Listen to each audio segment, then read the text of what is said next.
only reason that anyone should have taxpayer dollars go to a football team is if the city owns the football team. Right. And with this football team wanting to leave Chicago for Arlington Park Racetrack or Arlington Heights, they should leave the Chicago name behind. Let's jump into our next story. I love this story because I'm glad that our lawmakers are doing something. Apparently, the Bears thought in their flight to Arlington Heights they were going to be using taxpayer funds to help cover the cost of acquiring that property. Let's listen to WGN 9 News.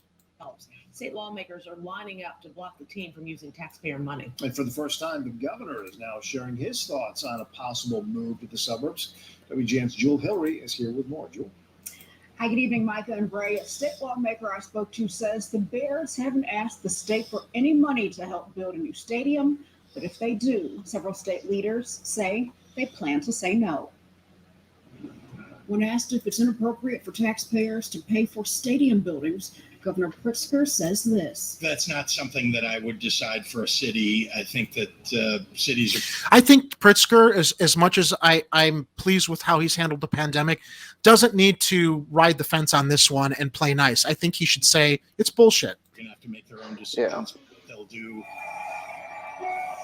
The governor is a Bears fan, but he says his priority is to maintain fiscal responsibility for the state. As you know, it's very important for us to focus on our fiscal situation in the state, making sure that we're building up the infrastructure of the state and that we're balancing our budget. Pushback on any new state funding going to the Bears is coming loud and clear from several state lawmakers. I want to be clear that the Bears have not officially come to the state to make an action. But what we're saying is, please don't come. Because we have an obligation to operate the state's finances based on our priorities, and this should not be one of them. Today, Representatives Mike Zaleski and Cam Buckner filed what they call proactive legislation. They say it would ensure that taxpayers are not responsible financially if a new stadium is built in Arlington Heights. The reasoning is really simple. We've already invested money, taxpayer money, in Soldier Field. And lots before we begin a project on a new stadium, we should take our time and make sure that the taxpayer investment is being protected in the existing investment. Representative Zaleski says taxpayers remain on the hook in the amount of about $400 million from the original Soldier Field renovation. This fucking McCaskey family, they're billionaires. And why are they billionaires? Because they don't pay taxes. And they constantly rely on taxpayer funding to run their business. Isn't that socialism? Well, again, we've been talking about for a while on the show. It's like capitalism only really exists for people that don't have money. If you have a lot of money, there's a lot of corporate socialism going around. I also want to just give a handout. First of all, it's just like, what a world we're in. We're like J.B. Pritzker, the billionaire governor of Illinois, is like the reasonable one in this situation. Yeah, it's like the fact that he's like, yeah. The fact that he's like going, this doesn't seem reasonable. He doesn't. I agree. He should have gone further. Like, why are we even doing this in the first place? There's precedent. It's like, why are they doing this? Why are they expecting we'll pay? Because we always do. Yeah. It was like, hey, they're like, hey, can we install like a flamingo fountain? Like, we don't want to pay for it. Can you go? Yeah. Well, Chicago, we'll take it over. That's no issue.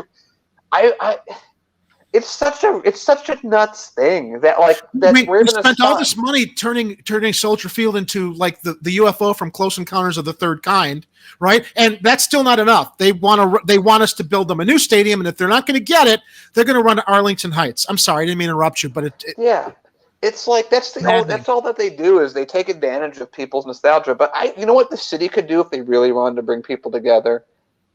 Attack the Chicago Chicago Bears. All sports teams kind of look alike to it's the Bears, right, that we're talking about? Yeah. Okay. Just want to make sure I didn't misquote. Turn the entire city against the Chicago Bears ownership for it. Don't go after the team. Absolutely. Of course, that's very. But just Lightfoot should. Yeah, every Sunday, Lightfoot should be out every day talking about how they've stolen all this money, promising to be the city, and now they're immediately leaving, and how Chicago should start its own team like Green Bay does. And I don't know, just destroy their reputation. I mean, it just seems easy to me, but what do I know? I'm just some guy who has ideas that tend to be things that work out when people use them. I don't know. Yeah. The I mean, I McCaskies have guess been that's the bar. the bottom line is the McCaskies have been a thorn in the city's ass for decades. And what I really love about this story is what I'm going to bring up here now. They thought that they were going to hold us hostage for what they wanted and run Arlington Heights. Well, maybe not. Let's hear what Arlington Heights has to say about this. Arlington Park pretty quiet right now. No racing coming back here anytime soon. There's also no professional football coming anytime soon either. Last night's town council meeting, the village president. So much for their bluff. In trying to bring football here with the residents' best interests in mind. A week after the big news that the Bears signed a purchase agreement for the Arlington Park property, and not much has changed. The part I don't understand, they signed a purchase agreement, which means that they are responsible for the advancement of this deal, while they're bailing out on their responsibility and financial responsibilities to the city for Soldier Field.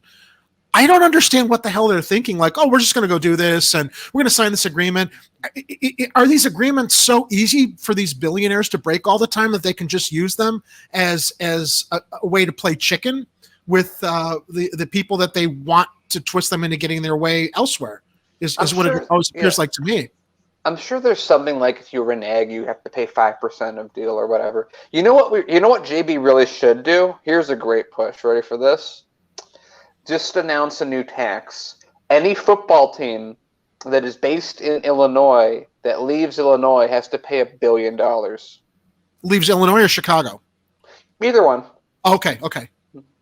Because it's like, who else besides Chicago can afford to make such a stupid deal in the first place? I don't think Arlington has the $500 million lying around somewhere to just like throw into whatever renovations they're going to demand to redo the racetrack.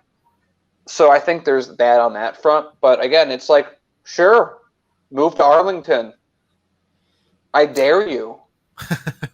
JR makes a comment in the live chat. I cannot agree more. I guess I would be in the twilight zone if dollars were used for homeless and free healthcare. As far as like these corporations holding or these big franchises holding their cities hostage, Gabriel Gomez shares in Minnesota, they made taxpayers pay for a fascist piece of architecture and then slapped the name U.S. Bank over it. It dominates the skyline. Something probably similar happened when they tore down Comiskey Park before it became U.S. Cellular Field. Yeah.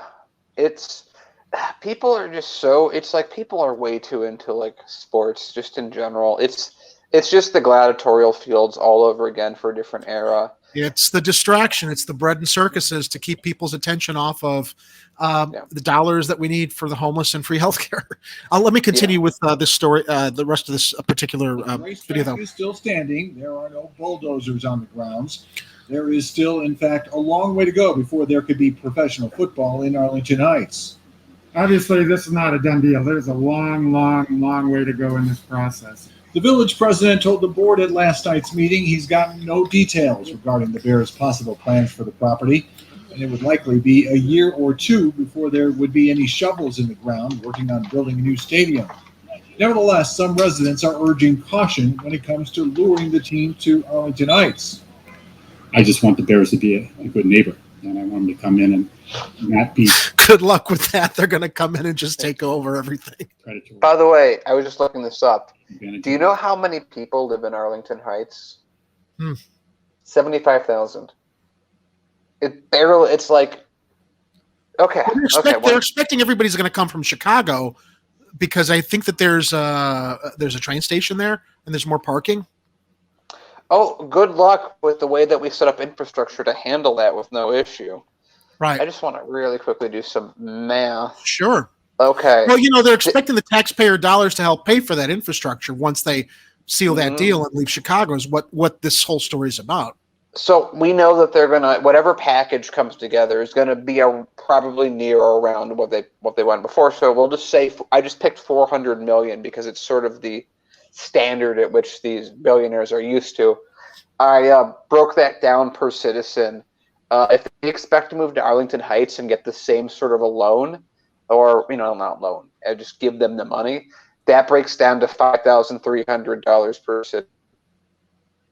$5,300 per person? Wow. Like we said, priorities. I was Daniel, gone for a second and I'm back. Oh, you froze up for a moment. Yeah. Could you? Okay. You want so to confirm that figure because you froze up? Yeah. So if you break that down, we assume 400 million because it seems like the going rate of what they ask.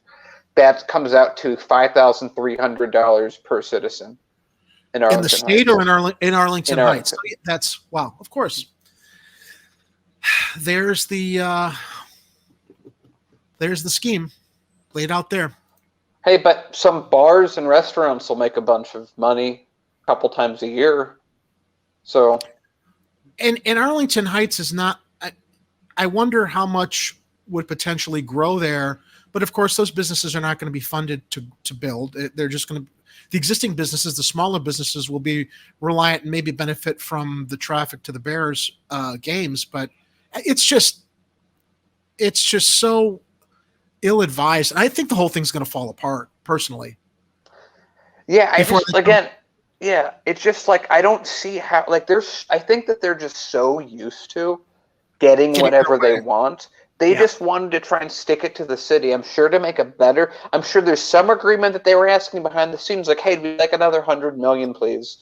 And the city was like, "We really can't afford it now. We're not that corrupt right now, or else we're out of money this month." And it's like, "Fine, we'll move to Arlington. Look at us. We signed an agreement. Look, you're going to want us back, Chicago." And then they probably didn't expect everyone to go. Right. Maybe we'll put legislation together to stop us from getting any money. It's exactly what happened. This time their bluff was called. They wanted to make a big public spectacle of it, but they didn't expect the governor and the lawmakers to say, "Okay, you want to do it. You're not going to be using taxpayer funds." The equity we have in our community. Tom Rock told the board last night the village should be careful about offering the Bears financial incentives to move to the town.